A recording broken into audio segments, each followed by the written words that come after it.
Oh man, did you ever try that Dickle Tabasco? You know, there are times when I hate myself, but I haven't got to the point where I hate myself that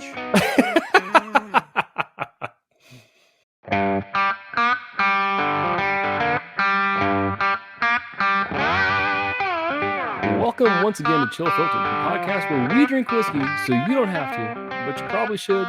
You probably are, and that's why we like you. Today, it's a little bit different episode. We've had a couple different episodes lately. This one I'm excited about. Not as excited as I would have been. We are going to be drinking a wonderful Buffalo Trace product. I assume it's wonderful. But in the meantime, the big news is our good buddy John freaking Hughes from Embellish Pod is here filling in for Cole. And here's a little business for you. Go check out Embellish Pod. It's great. A lot of great live streams. As I've mentioned to John, he is, what's the old MSNBC interview guy? Larry King. You said Larry King. Yeah. Yes, John is the Larry King of the whiskey community. This guy gets some great interviews. Even when there's people like I've watched him sometimes, and like there's people with minimal whiskey content, and it or like kind of like on the periphery of whiskey. But John he's a great interviewer, man. He just pulls all sorts of stuff out. He's well researched. So anyway, the business this week, go hit up John over at Embellish Pod. He's on YouTube, does a lot of live streams as well as all your podcast platforms. So hit him up for sure. Yeah. Anyway, use the term great. You got to make sure you throw out the air quotes. No, a wise man once told me, you're a professional at this, and that's what you are, John. So don't self-deprecate too much there. So anyway, how you doing, John? How's life for you? What's going on with you? Man, it's been an interesting week and a half. I had a work trip last week that put me in a position where I flew out to North Carolina and had to drive back. You know, I got a case of the itis, like some folks are happening to get, and so I've spent the last almost 10 days in isolation, and luckily, you know, my family is right here, so I can still see them and converse with them. But man, this is for the birds. It's absolutely for the birds. So I hope our friend Cole gets well soon. Well, that's the funny thing. Oh, go ahead.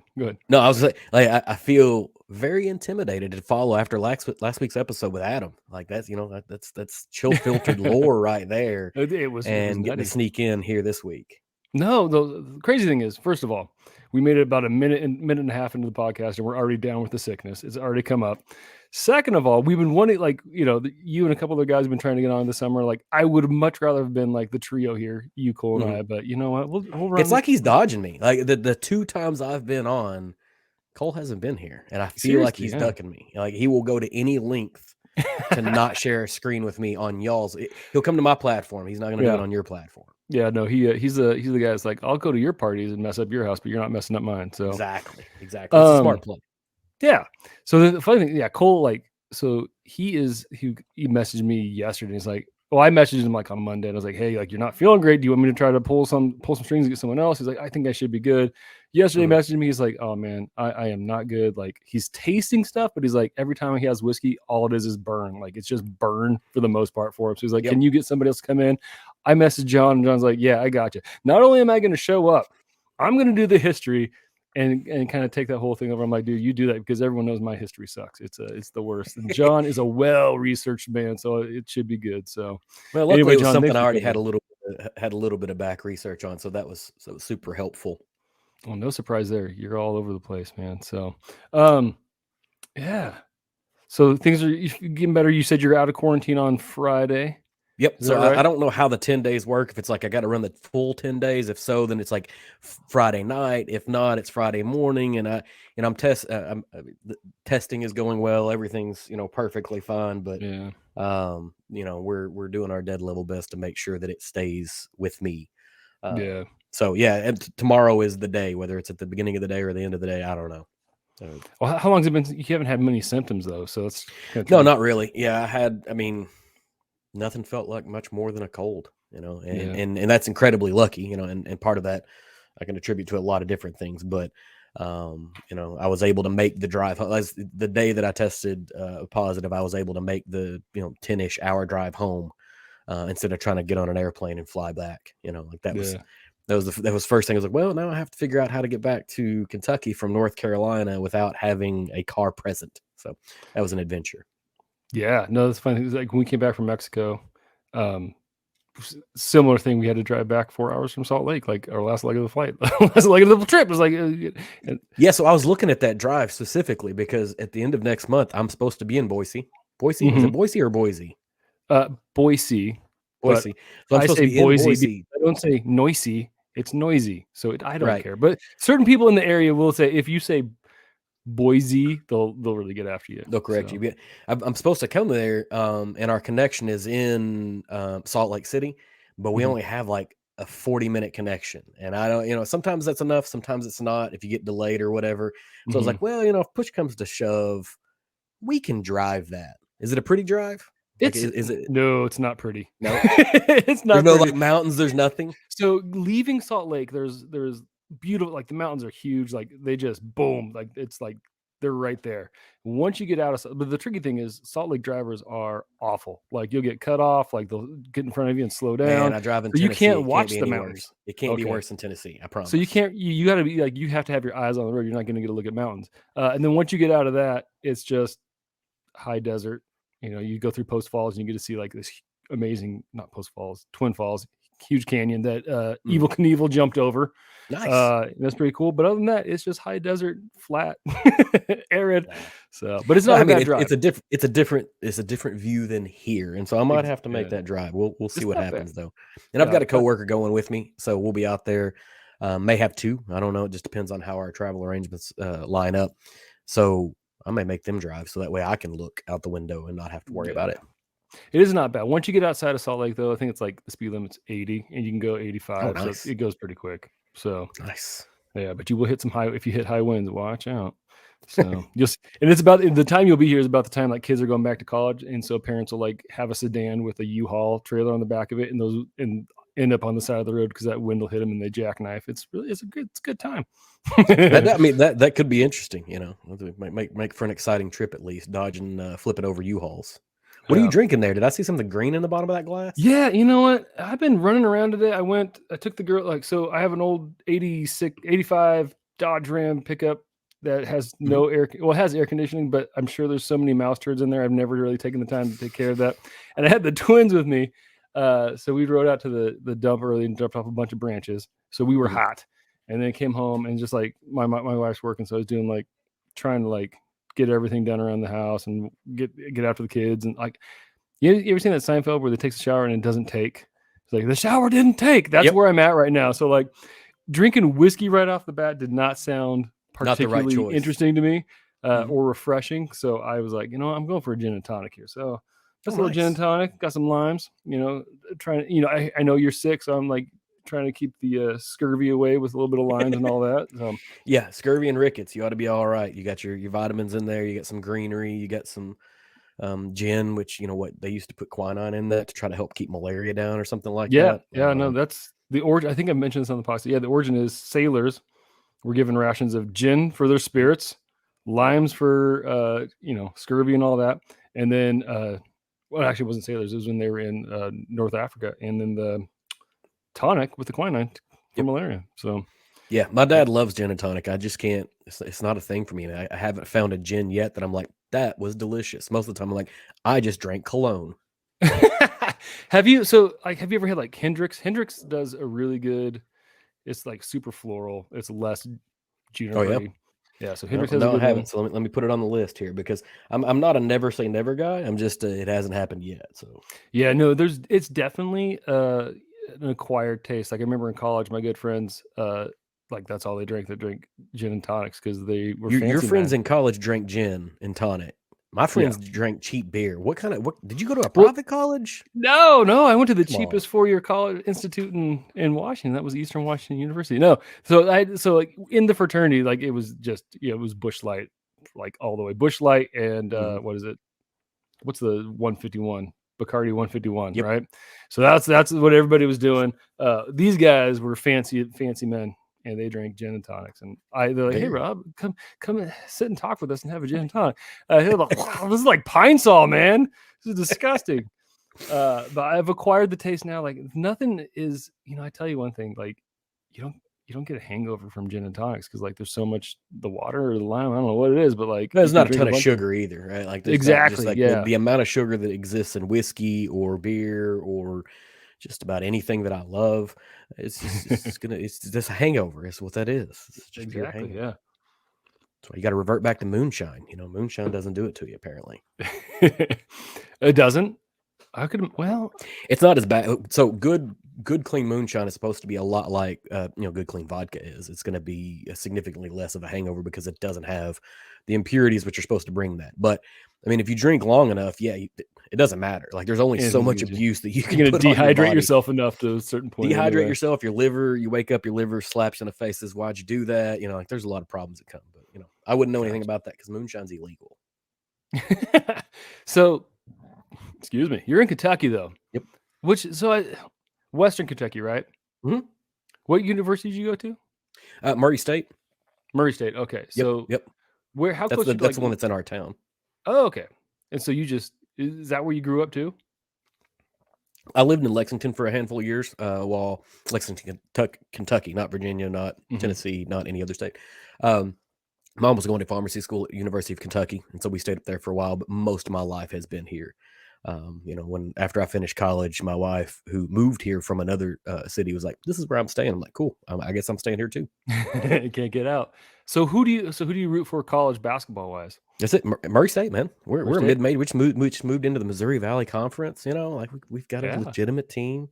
That's where we normally stay. In the state of Kentucky, you have sort of two regions that exist. Anything that is within probably 20 miles of downtown Louisville, you might be a U of L fan, although their basketball team hasn't been much to speak of recently. But everyone else in the state of Kentucky is a University of Kentucky fan, period. It's a bleed blue state. But you get these little pockets in areas that are near the regional universities that sort of have their own little fandoms, because it's all a bunch of mid-majors. For sure. Kentucky's not a football state. They've, University of Kentucky's tried to be a football team, but we don't. This is basketball country through and through. You think about Kentucky, you think about Indiana. This is basketball. That's it. Who cares about football? It's not an option. Okay. All right, that makes sense. I got you now. Okay, makes sense. All right. Anything else you want to say before we kick it to break here, John? And I don't know. I don't think I've got anything. Like I said, I'm glad to be here. Oh man, I'm glad you came. All right, so real quick, we'll take a quick break, and when we come back, we will have the history. I don't think we mentioned what we're drinking. We are drinking the Buffalo Trace Kosher Rye Recipe Bourbon, and when we get back, John's gonna give us a little bit of history, mostly on kosher whiskeys, I hear, but I'm sure there'll be a little bit of Buffalo Trace or something else in there, here and there. So anyway, we'll go to break, and we'll be back in a minute.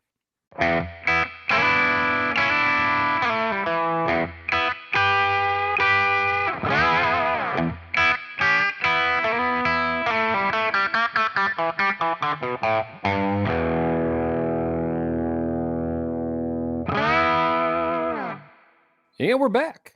I don't know. This is weird to me to say we're back from the break because usually that's Cole, because Cole does the history here, but Cole's not here and John is. And John, why don't you go ahead and take it away, my friend? I'm just I'll try not to interrupt you too much. Oh no, you're fine. Interrupt all you want because I don't know how far we'll get. I shot away from sticking a little bit too much Buffalo Trace history in here because Cole has covered that pretty well in the past. Okay. And so what I decided to run down is this is Buffalo Trace's entry into kosher whiskey. And what does that even mean, right? Because I don't know a ton of, I don't really know anything about kosher. And so I got an opportunity to learn about it. So this is, I'm using you. I'm using this podcast as an excuse to learn a little bit more about kosher specifically. And so kosher laws, they've got their origins in, and I'm going to slaughter some words. Just be ready. These words are not going to go right because I don't really know how to pronounce Hebrew words, but kosher laws, they've got their origin in the kashrut, right? Kashrut, kashrut, don't know. And it's a set of Jewish dietary laws that come out of the Hebrew Bible, the Talmud, whatever you want to call it. And it's on what Jewish people are allowed to eat and how those foods may be prepared. And so there's a lot of rules that kind of go into some of these things. They've kind of been applied over centuries. And of course, when the Talmud was written, when the kashrus, whatever, was created, whiskey wasn't a thing, like distilled spirits wasn't a thing. And so they have to kind of like extract out exactly what's happening here. And so, you start off with understanding that there are some things that are very explicitly restricted, right? So certain animals, certain birds, and certain fish. So pork, rabbit, eagle, owl, catfish, sturgeon, these are all what are considered non-kosher. And eagle, how does eagle make it on the list? Like, who's eating an eagle? Like, where do I have to go to get some eagle meat? Because I'm interested in trying freedom meat. Oh man! So I tell you, this is completely unrelated. Here comes the first big meandering here. I was watching a video. I saw this video. It's like it was titled "Breastfeeding Mom Scares Eagle Away," and all of a sudden, you see this eagle fly in, and it grabs this goose, and it's taking this is like trying to get away with this. Have you seen this? No, I haven't. He's I trying to haven't, get but away I'm with this going to goose, and the goose now. is like, hang, hang, and this lady comes running out, like you can tell, like with a baby in her. And she's like scaring the eagle. My question there is, how do you make friends with a goose? Goose are like the worst animals in the entire world. They're Mean, awful. explicitly Yes, mean. Like, just let the eagle take it. seriously, it's just doing everyone a favor. Absolutely, absolutely correct. And you got to be careful because I mean, if it's like a bald eagle, like that's a serious thing. You're not allowed to fight them. Like, like a normal golden eagle or whatever, you might be all right. Which golden eagles I think are even bigger than bald eagles. So And like, John's getting into like bird fight club here. Like you can't fight a bald eagle. No, you can get a golden eagle. You can bust that guy's chops. They've repatriated bald eagles into this particular region where I live in the last handful of dozen or years or whatever. Anytime there is a bald eagle carcass that is found that looks like it has something that happened to do like with humans, like FBI gets involved in investigating this stuff. Like this is no joke, right? So you just let the eagle take the goose. But seriously, we meandered a little bit there, right? So I guess we got to get back in. So other things you're not allowed to eat, or not necessarily not allowed to eat, but are not considered kosher, right? So there's some problems like insects, shellfish, reptiles. These are all things that are not kosher right off the rip. But then there are other things. So there's certain meat and certain fowl, birds, that if they're slaughtered in a prescribed manner, meat, dairy products, whatever, they can be considered kosher. So that's where we kind of get into how does whiskey become kosher? I mean, we're not slaughtering anything for whiskey, you but just got to drain the blood out of it. exactly. Like there's certain practices that have to happen for this to work out. And so you got to slit the master distiller's throat and drain all the blood out of him after into it. You need to get it into the mash. And then there's like certain kind of yeast concerns. But so there's this other rule that exists that like as soon as you start introducing yeast, you're talking about leavening, right? Like that's a big thing in kosher rules. And so we kind of run through, we get down to they come in to understand whether it's kosher whiskey or not, because it's generically grain, right? So it's wheat, it's barley, it's rye, it's whatever, right? So for this particular mash bill, it is likely going to be corn. Well, we know it's corn. It has to be at least 51% corn. And it's what's considered a high rye.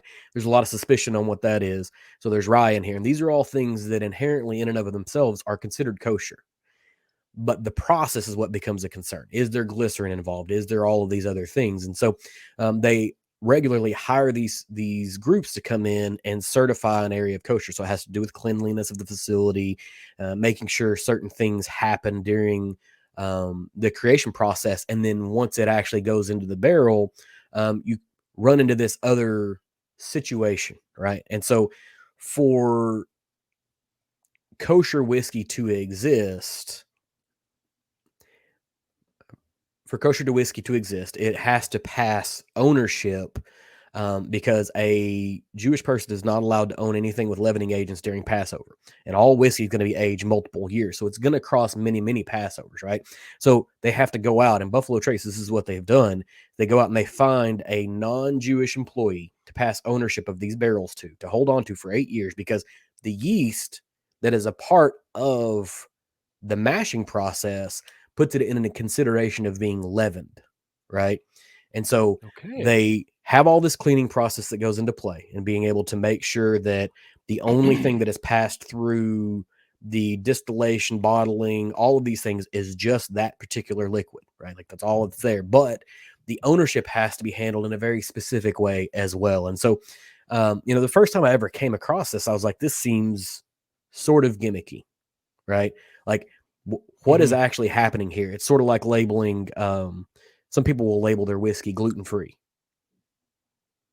Like all whiskey is gluten-free. Correct. But some people label it as such and pass it as such and say, oh, this is great for celiacs because it is gluten-free. Well, as the nature of the distillation process puts it in there. And if you get gluten after it goes into the barrel, like, what are you doing? Are you just like throwing bread in there? Like, what's happening?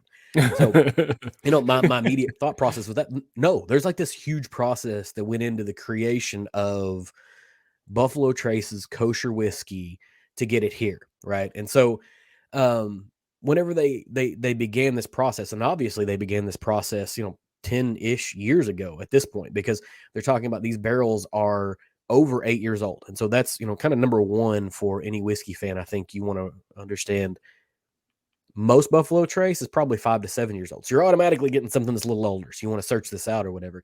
But there's a lot of overhead that went into creating this particular product. And so they put out this letter whenever they kind of first, sent it out. And so I'll quote them. This is their press release. And they basically said, in part, they went into partnership with the Chicago Rabbinical Council to produce this kosher whiskey, and carefully adhering to kosher law. Kosher law mandates that whiskey should not be owned or consumed by Jews during Passover. So there's that rule, right? They're not allowed to own it during Passover. And so they have to get rid of it for 8 years. You're not going to like pass it back and forth during 8 years. You just send it to one person. So they sell the new oak barrels, kosher barrels, right? So the barrels have to be kosher as well. That's another thing. Although I'm quite sure that they're not like storing animal blood inside these barrels as a standard offering.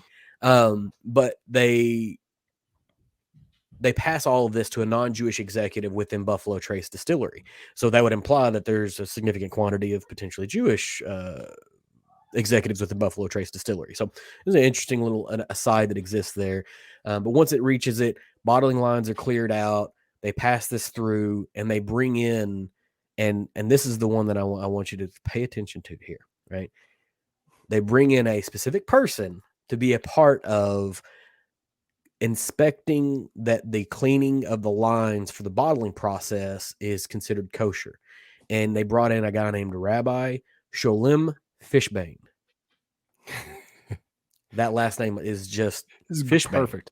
Yeah, Fishbane. that's exactly that was my what nickname I in want. high school. Like I smallmouth bass, better watch out because Fishbane's on the way. Exactly. Like this dude is immediately my friend, except for like, he might not be able to eat some fish because he's Jewish. Yep. But they wanted to bring this kosher whiskey into the marketplace. Worked with Buffalo Trace to create it, and they get down here. Like, so there's all this marketing that goes in. And so then my immediate thought process is this the only kosher whiskey that exists? And it's really not. It's really, really not. There's a ton of other kosher whiskey that exists out there. They have what's called certified and approved. And so this is a certified kosher whiskey. Approved means it is considered to be kosher, but it is not the preferred, right?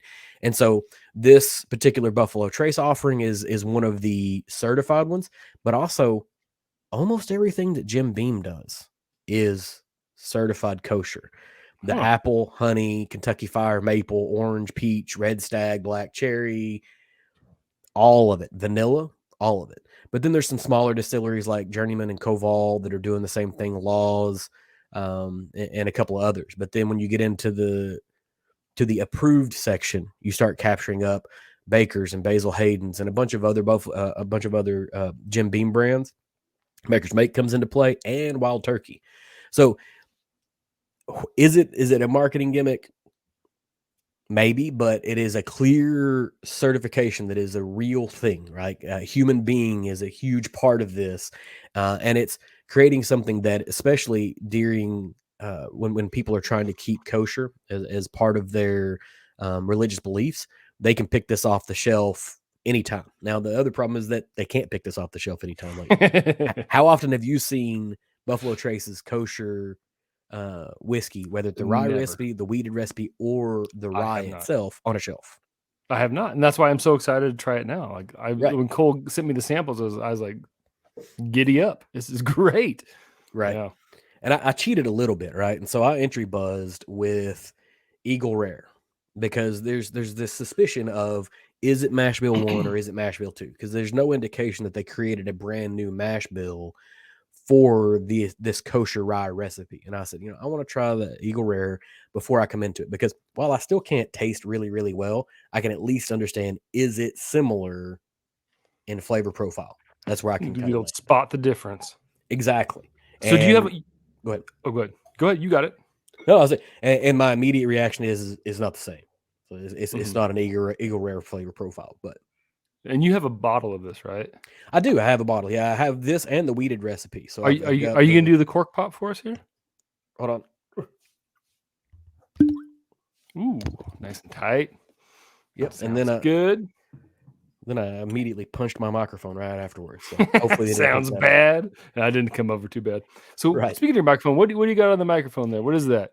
This is like So this is actually from Starward. So the guy interviewed on Monday, he didn't send it to me this time, but he was working on a tasting that I had signed up for, sent out a bunch of little samples, and he sent this and a whole bunch of pins and stuff. Like, super dude. Jake is a super dude. But man, I was like, hey, I'm gonna clip this on here and see how many people notice it. And it's been up here for like, I don't know, 2.5 months, and you're the first person that said anything. Really? Okay. Well, the funny thing is, I didn't even notice it. I've got children, and sometimes I prefer to watch your YouTube lives because it's fun. It's fairly interactive on that level and stuff. Like, you're very professional though. You don't always reply to everything, but like you'll be in the chat sometimes. Yeah, I try to, but I created this own problem of this problem of my own here. So I work from home quite a bit, and I work in the software industry, and I really, really like tactile response, clicky keyboards. And so I bought one. Hold on. Can you hear that? Yep. Gotcha. I can't do that while I'm talking to a human being and reply to messages because it's too noisy. And so if I can like sneak a mute in, hit a reply, and then sneak a mute off, it works. But most of the time it doesn't work. Oh, you're seamless, buddy. Because I mean, I had you're with Jake from, what is it called? Starward. They're an American, or they're an Australian single malt. Really, really good stuff out of Australia. So anyway, like first, like I was listening to him, like, I don't know, like this guy, I don't know, like, but the more you got into it, the more you were like talking to him, like, oh my gosh, this guy is like, he's awesome. This is like such a cool dude. Like it was really enjoyable. So, oh man, well, and I got to be honest, like judgmental Robbie thought he was a little off-putting at first, and then like the more we got into stuff, I'm like, I like this guy. So, well, that's the he was born and raised in Iowa, but then he moved to Chicago. So anybody who willingly moves to Chicago, there might be something slightly off about him.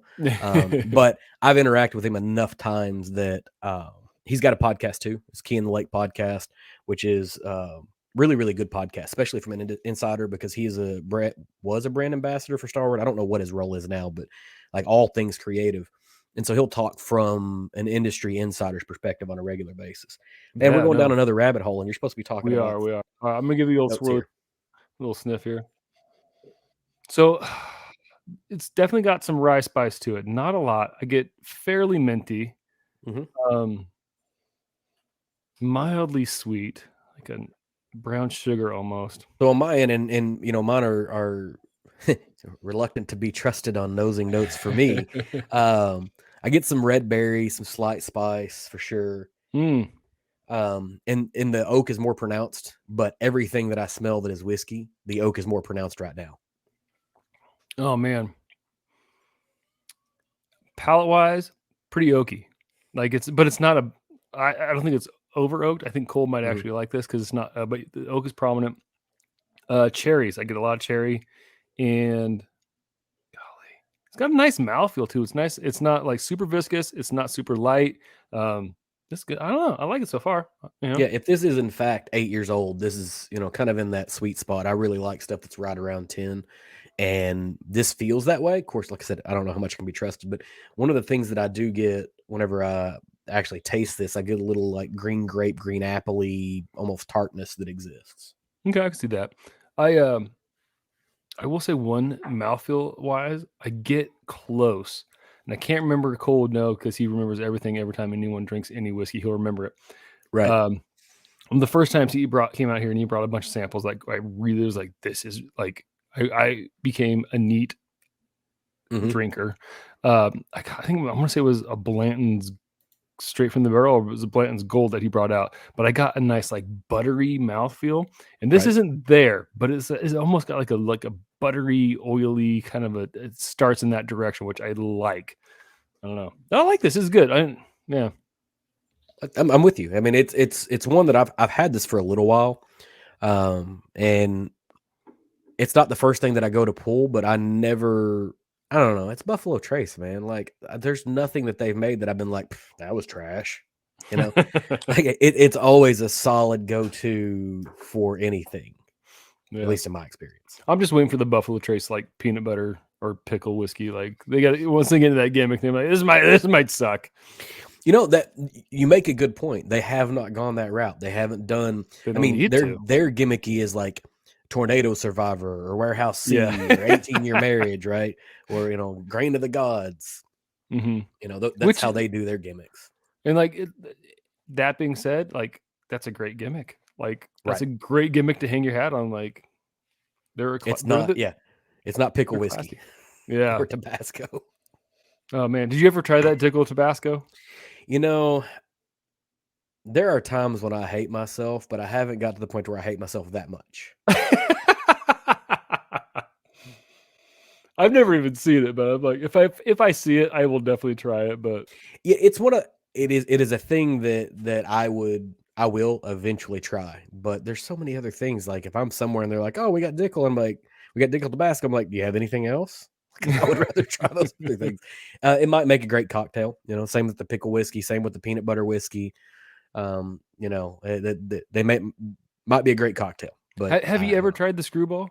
The peanut butter whiskey? No, I did have some. I ordered something from an online retailer, and they sent me a sample of, I think it was Sheepdog peanut butter whiskey. Okay. And I tried a very small amount out of it, and I'm already a fan of your Bookers, which have a peanutty, brittly taste to them already. So it wasn't too far off, but it just didn't taste real. Sometimes you taste a thing, you're like, that's artificial. Like grape flavoring. There's never been a flavor of grape that I'm like, this tastes like a real grape. Exactly. No, I think like Screwball, it's fun. Like throw it on some ice cream. That's about where the buck stops. It's a good dessert. It's a liqueur for sure. Yes. I don't know if it's because we're talking about nuts so much, but I get a little bit of nuttiness with some water. Haven't done any water yet. You haven't done any water. Do you ever drop water or drop cubes in your whiskey? Because I'm more likely to put cubes than I am to put water in. Okay. Because that's the thing with like I don't know if I really maybe an ice keeper once in a while, but because of the show, like we do water and stuff like that. So I don't know. But I do get a little nuttiness. The only time I put water in is whenever somebody tells me to. It just, like if I'm doing a tasting, they're like, all right, now let's try the water. Or I was at an event with another podcast back in May, Memorial Day weekend, maybe. And we had a whiskey that was made in Indiana and peated using Indiana peat, which I didn't know was a thing either. And my immediate reaction was, I don't necessarily care for this. And they're like, try some water in it. And it ended up making it far more palatable. So it's a prescriptive thing for me. Gotcha. I think I like this with water a little bit better. It's the heat is a little more pronounced. I get a little more heat on it, which I like. I will say like the oak is kind of killed. The sweetness is killed, but it's a little more like the cherry still for me is a little bit there. And it's a little bit nuttier in a sense. I don't know. What are you getting? You getting anything? It feels, I don't know. It feels less sweet to me and brings in more savory notes, which is good because this is, on the first sip, it was a real like red berries, green apple, green grape. There's a lot of potentially sweet, but maybe tart flavors. That water seems to have brought it down just a little bit, and not enough to like be bad or whatever. But fire in the hole. Yeah, no, I it's funny because rarely will I get to the point where I'm like, I like it with water better. But I think I like that with water a little better. I think you hit like, I get a little bit more nuttiness but like just to say it's more savory because I'm really having, it's like nothing's really pronounced. I can't pull out like through neat wise, a little bit of oak. I can tell that like there was some sweetness there, but I'm like nothing's really pronounced note wise. But to go, yeah, the first neat was a little sweet, neat was sweet, and then water was a little bit more savory. I think that's a good way to put it. So, And I think it would depend on what I was doing too. Like if I was just getting ready to sit down and taste through a bunch of stuff, I would probably still stick with neat and go yeah, that route. But if I was going to sit down and drink this for a while, that water would probably be the way to go. And maybe ice is, I don't know yet. yeah. As far as ice goes, like it did what ice does often and killed it. So I'm not. There's not a lot on the nose for It me. feels like it flattened out a whole lot. Yeah, don't worry, your COVID's not getting worse, John. Like it's the smell just is not there. Mhm. Yeah, a little bit of the nuttiness I'm getting, little bit of that, but other than that, it's kind of killed it. I'm gonna go for a sip.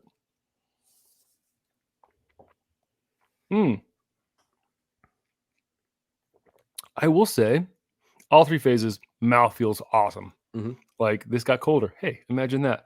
But it's a little like it's a little gosh, what am I trying to say? What's the word here?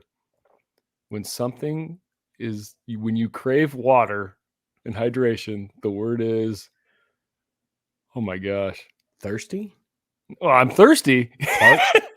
No, like when the way something tastes when it's quenching. Like it's got a Okay. nice like quenching feel to it. Like I can see it. it's Refreshing. Nice. There's Refreshing. definitely Refreshing a is what I want. refreshing nature to Refreshing is this. what I want. Yeah, it's It a little was more it refreshing. was an unexpected refreshing nature too. Like I don't know. It felt like there was more volume to it, not necessarily more mouthful, but more volume to it, even though it was a smaller, I was still drinking the same quantity of liquid or whatever. But it was, I don't know. I don't know that I don't know that you lose with any of these three. Like No, I think absolutely not. they're all valuable in their own rights. Yeah, for sure. Um, I think the rice spice is much more pronounced with the ice too. Like there's a little more heat there than it was on the neat. Mm-hmm. But the spice is definitely like the forward standing note there for Yep. sure for me. So, And I haven't gotten the rye spice significantly off of it. Of course, I think I know why, but I get a little bit of an anisey flavor that kind of comes in, but that's usually where I am with rye. okay. Yeah, no, it does go in that direction where it's I like this. This is a bourbon that I would drink Mhm. like fall, winter. Like it kind of hits where what I want. Definitely a fall Mhm. sitting around a fire, and one that if you poured for friends and if they added water to it, if they added ice to it, if they you don't, they're still going to have a great experience with it, Mhm. no matter how Yeah, they drink it. no, this is I like this a lot. I think it reminds me, like, so kosher wise, like getting biblical here. It reminds me of the great Jesus, and it's like, "Come to me, who are all who are weary and burdened," because like we're all Right? weary, we're all burdened, and guess what? You're all gonna like this whiskey. Like, there's nothing off-putting about it all. It's pretty great. No, I like it. there's nothing offensive to it. There's nothing, and I mean, that's straight up in the just standard Buffalo Trace vibe for me, right? And that's just your Yeah, normal green Buffalo Trace bottle. It's not offensive. It's good, straight, neat, ice, water, mixed, whatever. yeah. It feels like that, but it carries a little bit older to it. And so it kind of leans me on the idea that this is probably closer to 8 years than it is to 5.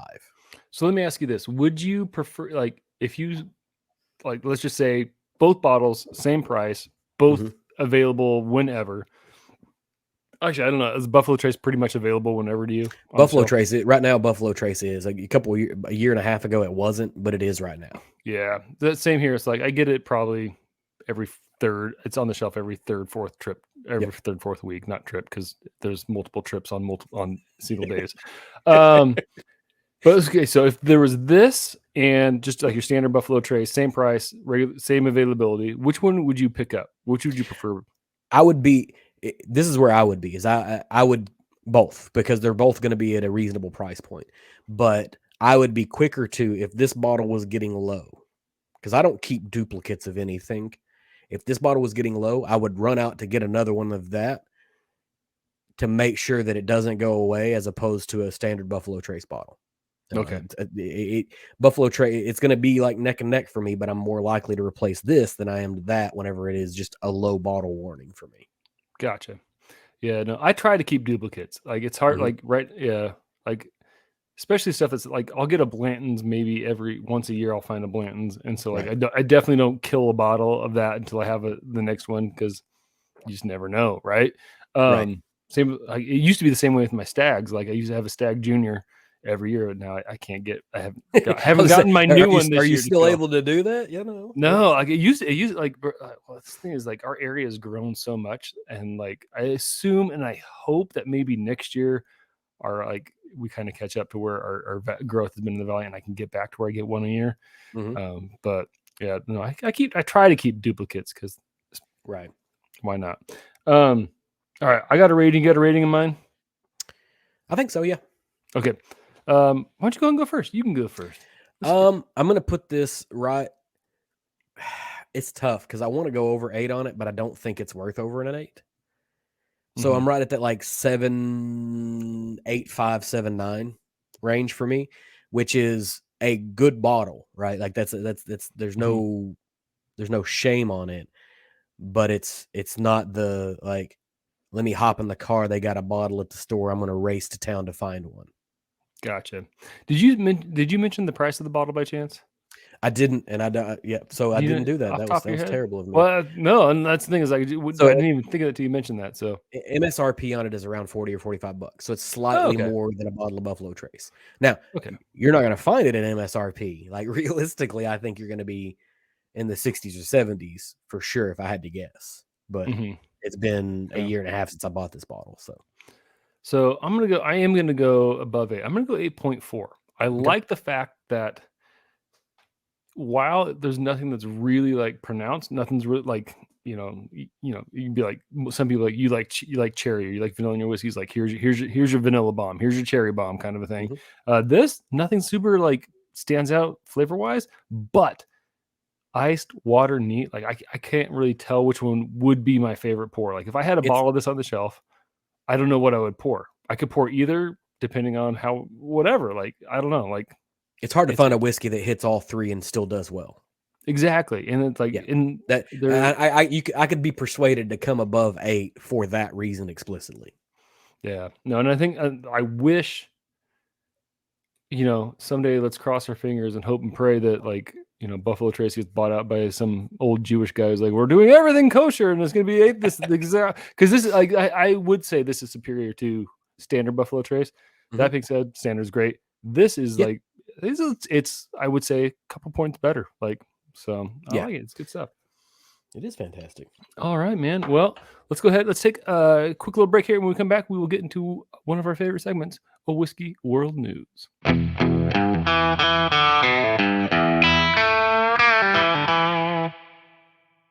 And we're back.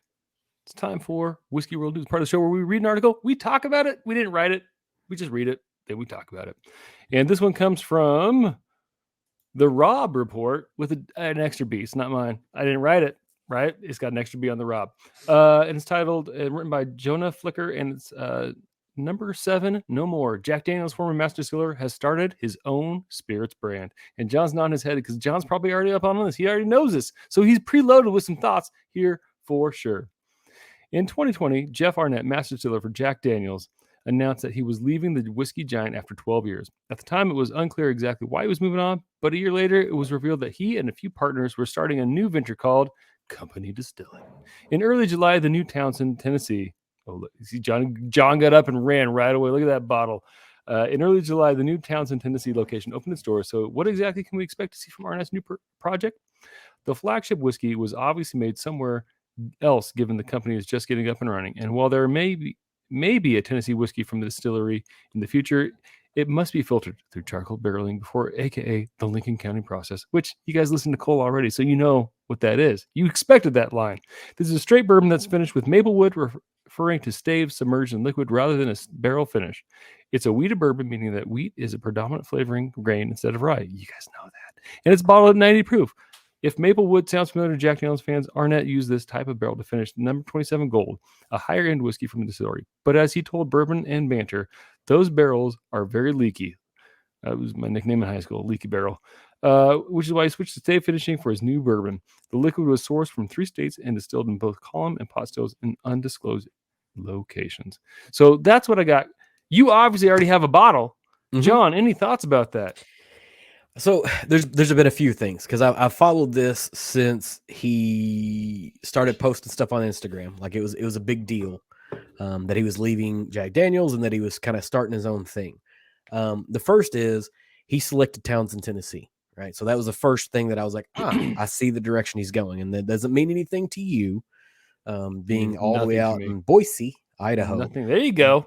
But Townsend, Tennessee is probably a 20-minute drive from Gatlinburg, Tennessee. And if you don't know anything about Tennessee, Gatlinburg, Tennessee is like the redneck Riviera, my friend. It is the place that you travel to for a vacation in the mountains, right? So it sits right in the middle of the Appalachian Mountains. You can go in the wintertime, you can go in the summertime. There's water parks, there's all kinds of outlet malls. There's just all of the things that you want. So it's a tourist destination, right? And so we know that like bourbon and whiskey tourism is like this big thing now. So the fact that they selected Townsend tells me like he's trying to create an experience. But I also know they started reaching out to some pretty significant podcasts early on. And I know that the guys from Dad's Drinking Bourbon, John and Zeke, have spent a little bit of time with them talking about this. What was curious, I think the most curious thing is that they sourced their whiskey from Ohio. So this bottle that I have right here says produced and bottled by Company Distilling, Columbus, Ohio, right? So that may be where it's bottled, whatever. There's no immediate thought of using Dickel, which is kind of the MO of Tennessee whiskeys that are going to be a sourced whiskey until they have their own, is that you pick up something else that's widely available in Tennessee and it has that, distinct minerality that it creates. So it tells me that they're going to be making something different, right? Like whenever you get the Company Like Zima, man. Distilleries, Something's different. exactly, and Jolly Ranchers and everything, man. And like that's a super generational joke that maybe a 30-year audience is going to get. But I'm here for it. I'm with you. I got it. But my instinct is that they're going to create something that is distinctly different from Dickel whenever we finally get to taste their distillate. And we're looking at least probably 3 more years before we get to really, really taste it, because they've already started laying down some. I don't know if he's contract distilling or distilling on site. I would lean towards contract distilling, but he's obviously got the chops, right? If you're to try to handpick a human being to base your brand on, I think about Blue Run. I don't know if you know much about Blue Run, but they've got Jim Rutledge, and Jim Rutledge is Four Roses hero. Like he's the guy that sort of like saved Four Roses back in the 90s and the 2000s. And so Blue Run has kind of staked their claim on him. Going after a Jack Daniels distiller, pretty darn significant. And whatever is going to come out of this is going to be really, really interesting. Of course, they're sticking with the Maplewood. That's a Tennessee thing. It's a Tennessee whiskey thing.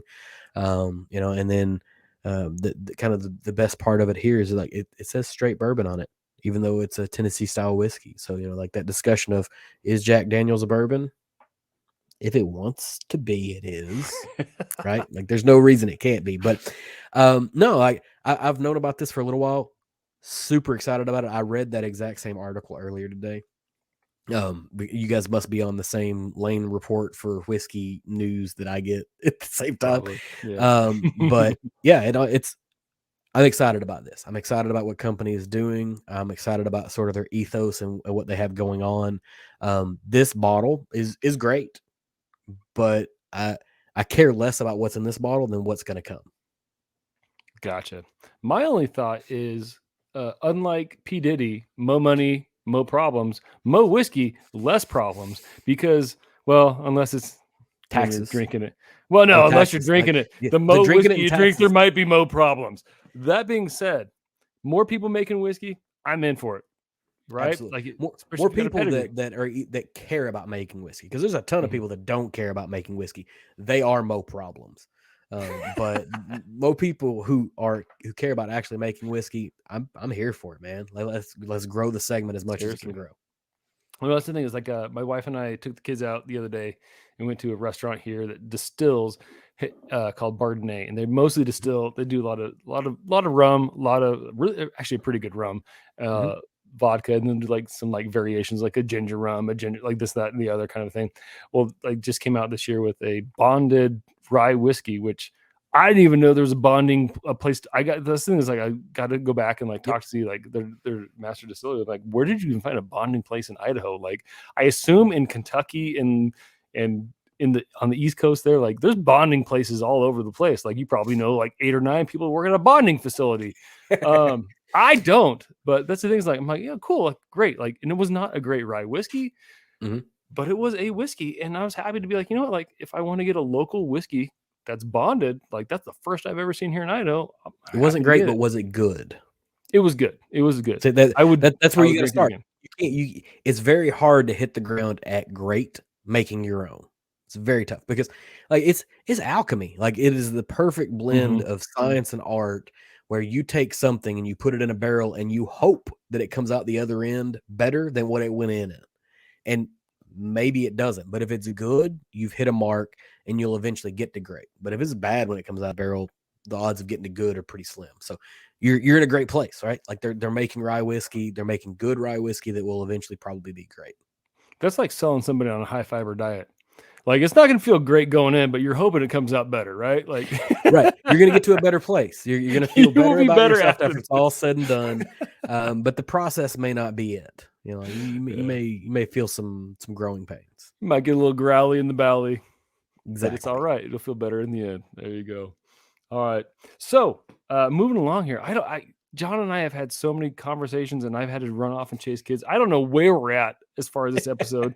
I assume we're about on point here because we're definitely over where Cole and I usually are. But we probably should move along just in the sake of like, maybe it's too long. I don't know. So last thing we want to do real quick. Oh shoot. I forgot to pull this up. John, why don't you talk about the whiskey's color for just a second here?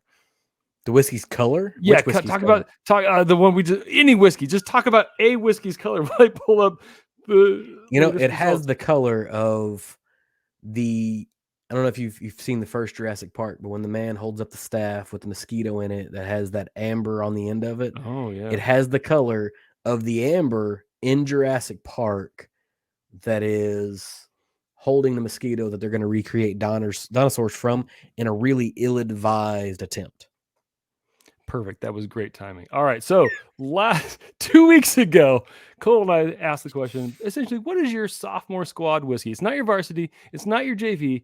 It's not your freshman. It's your sophomore squad whiskey. And Cole, when he mentioned his, I was like, I should have said that because that's where I would have gone. I went with Bullet. He went with Makers and he won 80% to 20%. It's one of those whiskeys like, I may not get what I want, but I can get something that does the job, right? Got some write-ins here. Miles Ferguson, Templeton Rye, 6-year. If I can go higher price, but 4 is good too. I'm an idiot. Madtown marketer Ben Klepsid went with Buffalo Trace, Elijah Craig, or Ezra Brooks. Elijah Craig, I think Elijah Craig is getting close to it's probably JV to my opinion. But Ezra Brooks, I think I'm right there with it. Fish and Sips is Elijah Craig. Well, if there's another Elijah Craig, so maybe it is sophomore squad. Always available, affordable, and never disappoints. That's true. It is always available. Definitely does not disappoint. But that sophomore squad disappoints sometimes, though. That's the thing, right? You can't have something that's regularly consistent and call it a sophomore squad. You got to have something that occasionally misses. And I can get a Maker's Mark for sure because it's a wheated whiskey that sometimes sort of tastes like a rye whiskey. And I can get Buffalo Trace because sometimes it just doesn't hit the spot. But I don't know, Elijah Craig is pretty solid. Now I will say this. Sometimes, like going back to basketball here, kids swing. You swing between sophomore and JV, or swing between JV and varsity. It's like, right. We're gonna play you 2 quarters in the sophomore game and try to get you. If we're blowing them out, you get 2 quarters in the JV. Right. So I would say Elijah's kind of that swing player there, like in general. So are good. But maybe they're the first kid you call up whenever that JV kid gets hurt and is out for the rest of the season. Perfect. They get the call up. They're like, that's it. Come on. I'm going to get a solid 8 minutes a game out of you, maybe a couple points, get 1 rebound out of you, maybe a turnover or 2, but I'm going to feel good about putting you in the game. I like that. Perfect. Our Canadian friend Bro Tascanask Old Forester, standard favorite. I think we'd probably go with Jim Beam Black for the same. And then Dramhound, Four Roses single barrel. I'm gonna disagree here. That is close. That's JV swinging varsity almost. I Four love Roses myself single barrel. Like, but the thing is, though, you can't even call it because which one is it? Right? They got what 10 different flavors of single barrel. Like that's a tough thing to call, my friend. And then Brian Rapp, Old Granddad 114, nailed it. I think that fits the question perfectly. And then some jerk, it wasn't me who said this, but another jerk behind the Chill Filter podcast account. When I posted it, I labeled mine Bulletin Rye because I'd autocorrected. And some jerk on the Chill Filtered Instagram account said anything on the bulletin board. Thanks a lot, Cole. Gosh, can't stand that guy. Anyway, this week, kind of going off our Whiskey World news, John, if you all of a sudden got pulled up to the varsity squad and they're like, John, we want you to come on as master distiller. I know you don't have the pedigree. I know you like whiskey, but I really believe in you. I think you can win us the state championship in 4 years. If you could become master distillery of any distillery, what distillery would you want to become master distiller of? What would you like to take the reins on? I don't know. That's a see. That's a tough one, right? Because I got to take the place of somebody who I got to take the place of somebody who I think maybe isn't doing the best job. Like I can't say like a Wilderness Trail because nobody should ever take Pat Heist's job. Like he's the guy, right? Like there's a whole thing that's going on there. I don't know. Maybe I just become another name, another face in the Maker's Mark repertoire, right? Because I can make a solid thing, not a hero, never going to be a hero, but I can create a solid flavor profile over and over and over again and be consistent. Okay. I can bat 275, maybe 280. So are you a baseball guy too then? Not really, no. Not really. Okay. No, when I was super into baseball, I was a huge Nolan Ryan collector of baseball cards, and then didn't really care about hitting at all. Just didn't. But I know that's a fair place to be is a batter. I will say, Nolan Ryan, substantial. What a like a man's man of manly men, right? Like who does not like Nolan Ryan? Robin Ventura.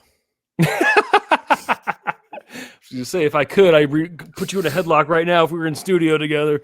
That was maybe my favorite baseball card to collect as a child. It was like Robin Ventura gets 12 hits off of Nolan Ryan in one game, and it's just him in a headlock giving him a beating because he was easily 40 at the time, and Robin Ventura was in his 20s. He made a terrible mistake. He went to like old man strength, which is a thing where it's like, I bet Nolan Ryan's kids were probably giving him crap at home. And he was like, go to bed. And then Rob Ventura shows up and he's like, you're going to bed. You're going to bed. Yeah, absolutely. Yeah. All right. I am going to go very sophomoric. Speaking of sophomore teams, I'm going to go a sophomoric direction here. And I'm going to be the master distiller of Dickel because you know what? I want to be the big dog at the Big Dickel. That's me. And nothing wrong. That's a good call. It's a really, really good call. Yeah, for sure. All right, man. Okay. And then the last thing we got to talk about here is I texted Cole and I was like, Cole, like, what are we going to drink next week? He's like, you know what? Let John pick. And John picked between two scotches of all things. You're a Kentucky guy and you're picking the scotches. Now, I will say this is one thing I thought about. And one thing I appreciate about our podcast, and similarly in yours in a different way, but like on our, like, there's not a lot of, like, there's a lot of bourbon podcasts, right? It's like, it's very bourbon centric. We are not a bourbon centric podcast. No, we do drink a lot of bourbon because bourbon's available, but we love it. We dibble and dabble everywhere we can. We've been to India. We've been to Australia. We've been to Iceland. We go to Japan. We go to Scotland. We go to Ireland. We go wherever we can. World travelers. You are world travelers. I've been there on taste only. But anyway, John, he's like, you know what? Let's drink some. You guys should drink some Lagavulin. So we're gonna go between Lagavulin 16 and Lagavulin 11-year Nick Offerman edition. So we'll put that up next week on Tuesday. Assuming Cole is back with his faculties, he'll post that. If not, I'll do my best, and it'll definitely be the freshman squad of Pick 2 Tuesday. If not, I'm pretty sure I got a Lagavulin 16 sample over here. Hey, you know what? You could be. You know, we need to get you on again. Like, that's the thing, is like we have to have you on our show with all three. I will say we came out in January, or for us came out in January, but when we came on your show, like, man, I loved it, man. It's a lot of fun. It was fun. Are you gonna do any more of the game show kind of thing with folks?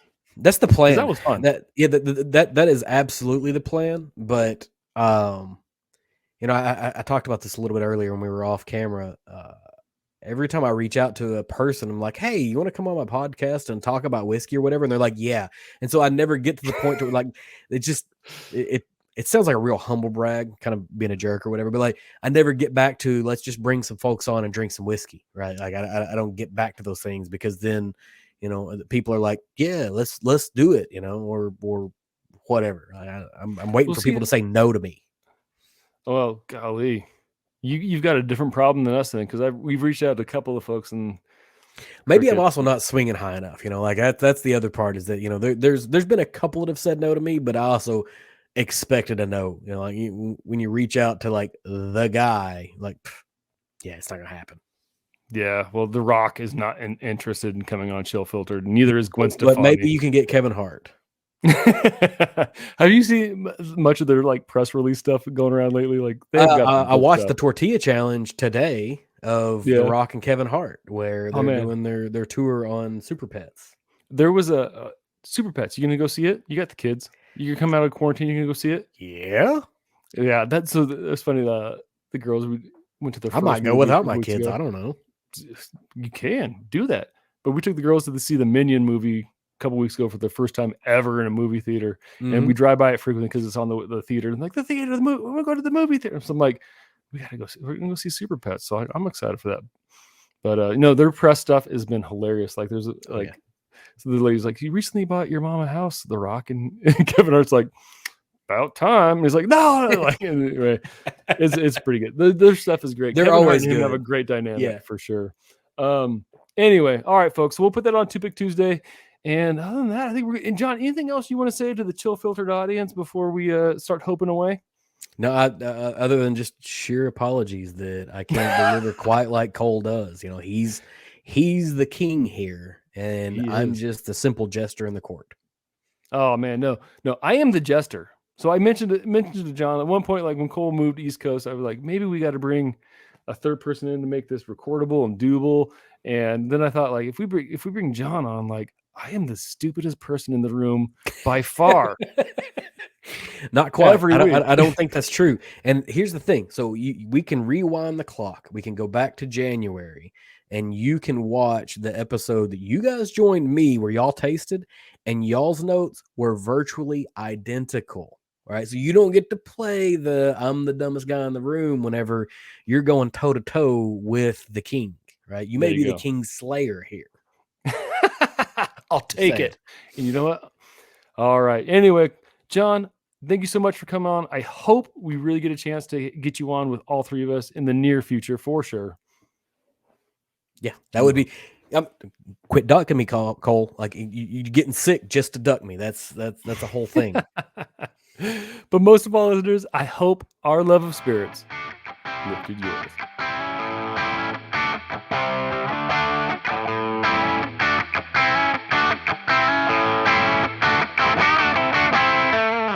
And John, why don't you go ahead and take it away, my friend? I'm just a I'll try not to interrupt you too much.